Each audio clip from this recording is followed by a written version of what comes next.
on the Hour, sponsored by NHTSA. I'm Allison Keyes in Washington. An upsetting day on Wall Street with the Dow dropping 1,276 points and the S&P suffering its worst day since June of 2020, falling 4.5%.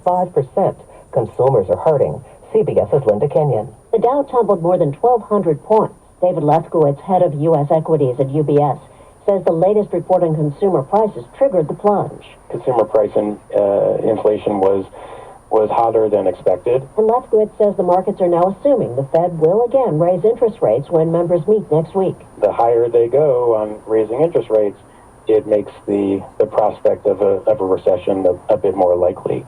Linda Kenyon, CBS News. At a White House celebration this afternoon for the Inflation Reduction Act, President Biden told the nation, I know it's been a hard few years to come to this country. The challenges we face are among the most difficult in history. But I have to tell you, as I stand here today, and a lot of you know me well, I am more optimistic than I've ever been in my entire life about America's future. The man involved in the impeachment of two presidents, Ken Starr, died today of complications from surgery. Starr's probe of former President Clinton led to his impeachment. My investigators work very hard and diligently to find relevant evidence. Starr was on former President Trump's legal team for his first impeachment trial. In London, thousands turned out to watch the motorcade carrying the coffin with the body of Queen Elizabeth II inside as it arrived. Listen to the applause by the people here outside Buckingham Palace, cheering for the Queen as she comes back home one final time, her final night at Buckingham Palace. Some hip hip hoorays for the Queen.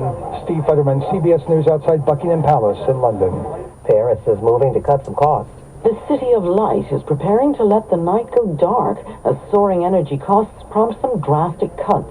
The Eiffel Tower is usually lit until 1 a.m. Now Paris Mayor Anne Hidalgo says the lights and the sparkling display on the hour will switch off before midnight after the last visitors leave.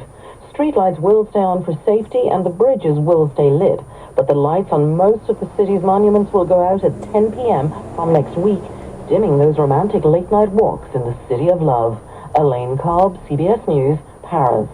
Broadway now has a second theater named after a black artist. The newly restored Court Theater has been named after prolific actor James Earl Jones. The 91-year-old was feted as the standard for actors. This is CBS News.